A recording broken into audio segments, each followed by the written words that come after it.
Welcome back, learners. Today's deep dive tackles a question we all face in real estate. Does size really matter?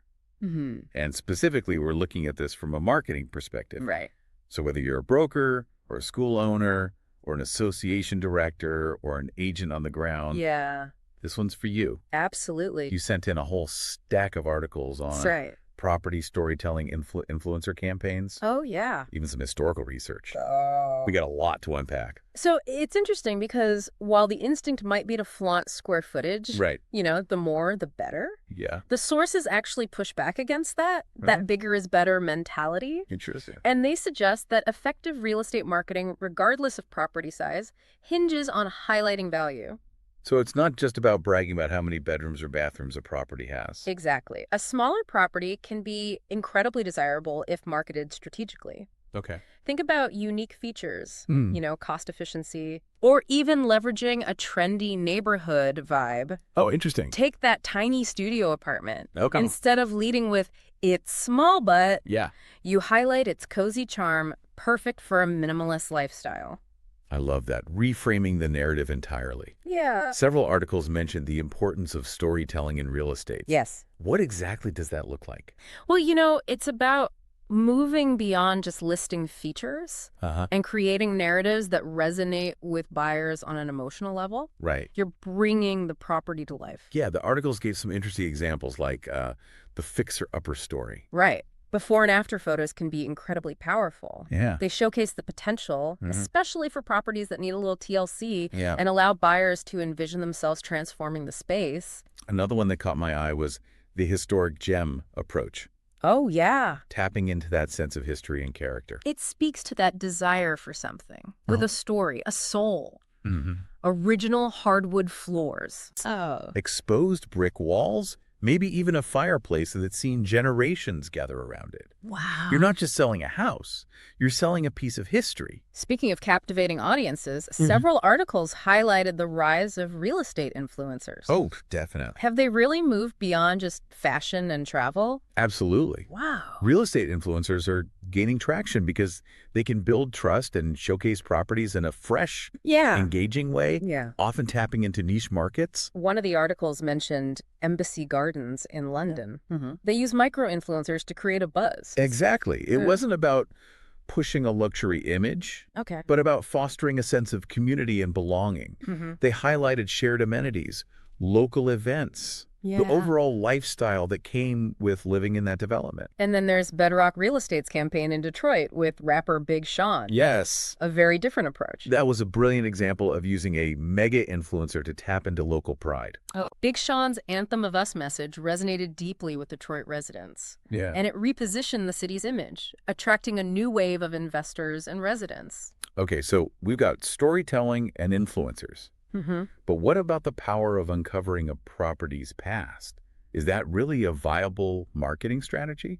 Well, the article suggests that digging into a property's history can be incredibly valuable. Really? It adds authenticity and depth to the narrative, Okay. something buyers find increasingly appealing in our digital world. I was particularly intrigued by the idea of using cratering to uncover original paint colors. Oh, yes! Like, how does that even work? Cratering involves carefully removing small sections of paint to reveal the layers beneath. It's like peeling back time Wow. and can add a unique touch, especially for historically significant properties. Yeah. Think about showcasing these discoveries in your marketing materials. It instantly sparks curiosity. That's fascinating. And what about those resources you mentioned, like city directories and Sanborn fire insurance maps? They're gold mines of information. City directories can trace past residents, Oh, wow. giving you glimpses into the property's social history. Uh-huh. Sanborn maps, on the other hand, provide detailed information on a building's construction past, uses even fire safety features. Imagine finding out a famous author or artist once lived in a house you're selling. Right.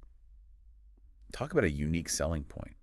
But how do we tie all of these threads together? Well, the takeaway here is that whether it's a cozy studio or a sprawling estate, the marketing message has to resonate with your target audience. Right. You need to understand what they value, what motivates them, Yeah. what kind of lifestyle they're looking for. So it's about understanding your audience and crafting a narrative that speaks directly to them. Precisely. Okay. Are they drawn to sustainable living, historical significance, investment potential, a vibrant community?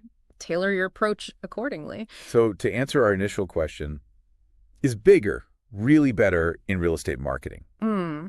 Based on what we've discussed so far, the answer seems to be a resounding no. Absolutely. Okay. The size of the property becomes secondary to the story you tell. Right. It's about highlighting what makes that property special, regardless of its dimensions. We've covered a lot of ground here. Storytelling, influencers, historical research. But I'm wondering how these strategies have played out in the real world. Do we have any concrete examples of success? Let's dive into that. Right. A compelling case study mentioned in the sources is the Johari Beach residences. Okay. They boosted the sales value by a whopping 42%. Wow. 42%. Just through strategic marketing changes. That's impressive. What did they do? Add more square footage? Actually, they didn't expand the units at all. Oh. They focused on diversifying unit types to cater to a broader range of buyers, Okay. added attractive amenities like a rooftop pool and fitness center, Nice. and really leaned into the beachfront lifestyle in their marketing. I see. It was all about creating a desirable experience. So they essentially took a property with good bones and gave it a whole new personality through strategic marketing. Exactly. Which brings us back to the power of storytelling, right? Exactly. Yeah. They crafted a narrative around luxury beachfront living, emphasizing the unique features and experiences offered. And it resonated with buyers looking for a specific lifestyle. Okay. The results speak for themselves. A 14% increase in the average price per square foot. Wow. Proof that perceived value can trump actual size. That's a fantastic example.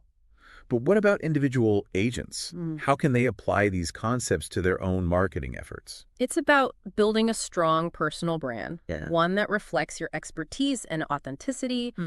Think about your agent bio, your online presence, your social media interactions. So it's similar to crafting a property narrative, but this time you're the property. Precisely. Share your genuine passion for helping clients find their dream homes. Highlight those client success stories. They're pure gold in building trust and demonstrating your ability to deliver results. Yeah. One of the articles mentioned a fantastic example. The Martin family, who were initially hesitant to sell their 4-bedroom home, ended up getting a price that exceeded their expectations thanks to the agent's personalized approach. It makes sense. Yeah. Buyers want to know they're working with someone who understands their needs and can navigate the complexities of the market. Absolutely. But let's circle back to influencers for a moment. Okay. What are some of the potential pitfalls to consider? Well, while influencer marketing can be incredibly effective, it's essential to choose partners who align with your brand values. Right. And can authentically represent your properties. Yeah. The articles highlighted some concerns regarding authenticity and transparency in influencer partnerships. Right. You don't want to just go with someone who has a massive following, but might not resonate with your target audience. Exactly. Or even worse, has a history of fraudulent activities like fake followers or undisclosed sponsorship. That's right. It's crucial to do your due diligence, vet potential partners carefully, and prioritize transparency in all your collaborations. Okay. And always remember to measure campaign effectiveness. So it's not just about likes and shares, Right. but about tangible results. Exactly. Leads generated website traffic. Yeah, Ultimately, closed deals. precisely. Influencer marketing needs to tie back to your business goals. Now let's address something that's probably on many of our listeners' minds. Sure. The cost of influencer marketing. Uh-huh. Yeah, some of the articles mention that it can be a significant investment. Yes, especially for smaller firms or individual agents working with limited budget. Right. Any tips for navigating that? Well, micro-influencers can be a fantastic option. Okay. They often have highly engaged audiences in niche markets. Yeah. And tend to be more budget-friendly than mega-influencers. And the articles also suggested building relationships with influencers organically. Yes. Without necessarily jumping into paid sponsorships right away. Absolutely. Wow. Engage with their content. Yeah. Share their insights. Build genuine connections. Got it. It can pay off in the long run. Let's delve deeper into the fascinating world of historical property research, Yes. something we touched on earlier. Mm-hmm. Are there resources beyond the typical deed and tax records? The articles mention some incredible resources that can add depth and intrigue to your property narratives. Like what? Think city directories, Sanborn fire insurance maps, Okay. even land patents and grants for properties with deeper historical roots. Wow. That's like going on a treasure hunt. And the articles encouraged reaching out to local resources for those hidden gems, historical societies, Oh, yeah? genealogical libraries, even longtime neighbors. Great resources. Imagine uncovering a story about a famous author who once lived in the house you're selling, or finding out the property played a role in a significant historical event. Exactly. Those personal touches can elevate your marketing and make the property truly stand out. They really can. And with all the digital tools available now, Yeah. historical research is more accessible than ever. Absolutely. Right. Websites like newspapers.com and Chronicling America offer searchable databases of historical newspapers. It's amazing. It's like having a portal to the past right at your fingertips. I know, right? Okay, we've explored a ton of tactics and examples, but what about the legal and ethical considerations?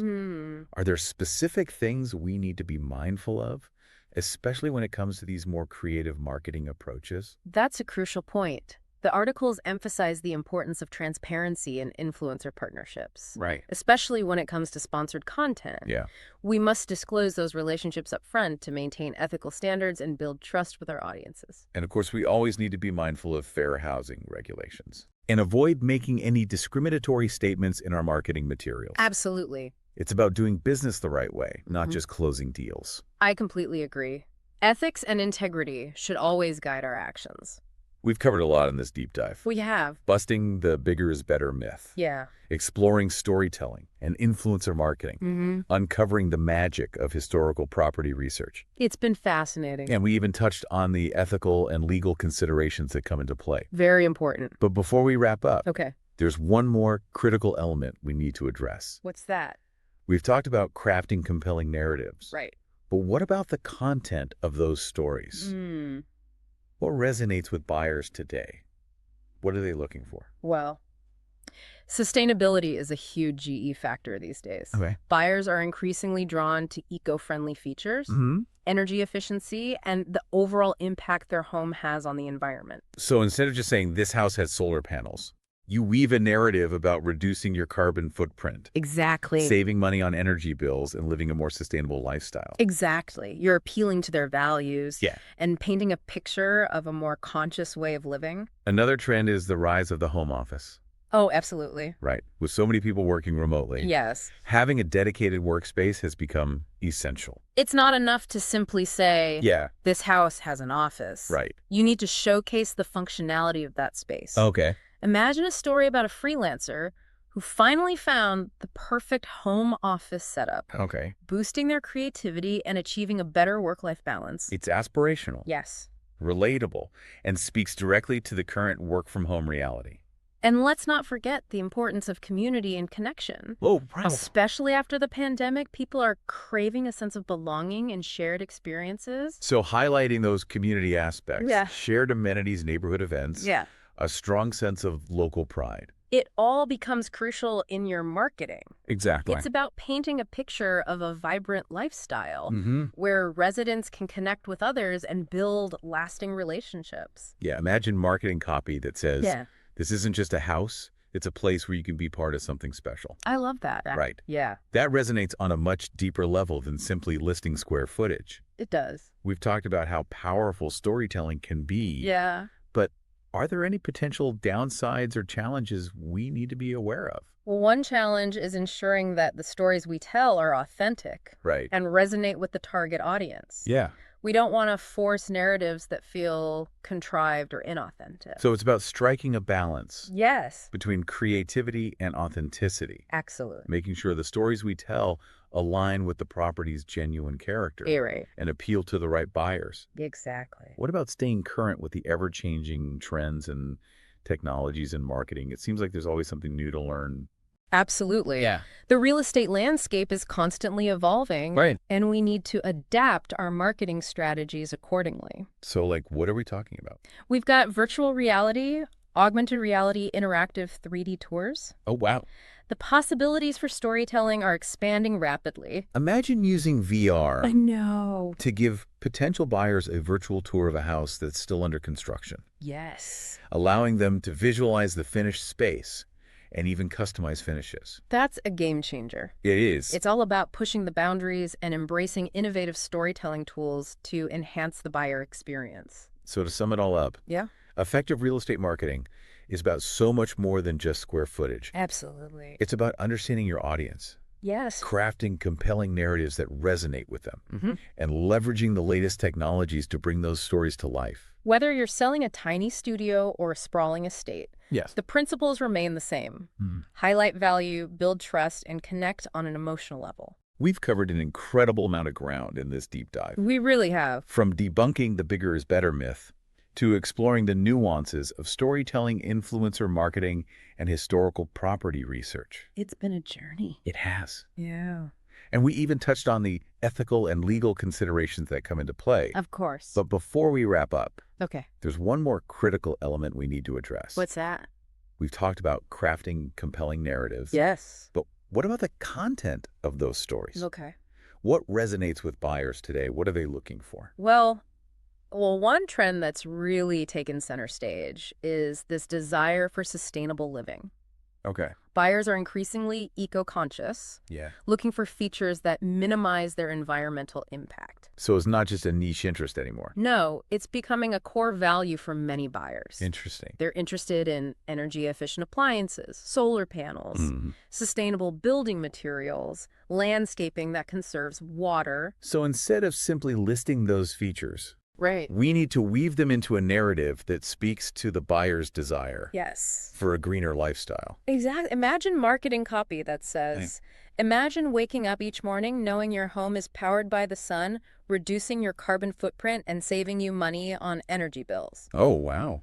That's a much more compelling message than just stating, this house has solar panels. Right. Yeah, It paints a picture of a lifestyle that aligns with their values. exactly. Another trend we've touched on is the rise of the home office, Absolutely. with remote work becoming increasingly common. Yes. Having a dedicated and functional workspace is no longer a luxury, but a necessity for many buyers. It goes beyond just having a spare room with a desk. Right. Buyers are looking for spaces that promote productivity, creativity, Yeah. a healthy work-life balance. So how do we showcase that in our marketing? Imagine a virtual tour that highlights a home office bathed in natural light Okay. with ergonomic furniture and plenty of storage space. Nice. So the narration could say something like, Yeah. imagine working from home in a space designed to inspire your best work, where you can seamlessly transition from professional to personal time. It's about showcasing the functionality and the emotional benefits Yes. of that dedicated workspace. Exactly. It's not just an office. Right. It's a sanctuary for productivity and well-being. Exactly. What other trends are shaping buyers' priorities? We're seeing a renewed focus on community and connection, Oh, okay. especially after the isolation many experienced during the pandemic. Makes sense. Buyers are longing for a sense of belonging, Hmm. shared spaces and experiences that foster a vibrant lifestyle. So how do we tap into that desire in our marketing? It's about highlighting those community aspects, Yeah. whether it's a neighborhood park, a community garden. Okay. Share amenities like a pool or fitness center, or even regular local events that bring people together. Imagine marketing copy that says, step outside your door and into a community where neighbors become friends, where children play together in the park, and where you could always find something fun and engaging to do just steps from your home. It paints a picture of a lifestyle It does. that goes beyond the four walls of the property. Right. It's about selling an experience, a sense of belonging. It seems like the key takeaway here is that effective real estate marketing is about understanding the deeper desires Yes. and motivations of buyers Mhm. and crafting narratives that connect with them on an emotional level. Absolutely. It's not just about listing features, Right. highlighting square footage. Yeah. It's about telling stories that resonate with their aspirations and values. Mm. Stories that paint a picture of the life they can create in that property. Wow, what an incredible deep dive. Oh, no, it's been fun. We've explored so much. From debunking the bigger is better myth Yeah. to delving into the power of storytelling, Yeah. influencer marketing, historical research, and even the latest trends shaping buyers' desires. It's been a fascinating journey, and I hope our listeners have gained valuable insights and actionable strategies to apply to their real estate endeavors. Remember, whether you're selling a cozy studio or a sprawling estate, the principles remain the same. They do. Understand your audience, craft compelling narratives, and leverage the power of connection. It's not about being the biggest. It's about being the best at telling the story of your property and connecting with the right buyers. And with that, we'll leave you with a final thought to ponder. Ooh, I like it. In the ever-evolving world of real estate marketing, what new stories are waiting to be told? Until next time, keep those deep dives going.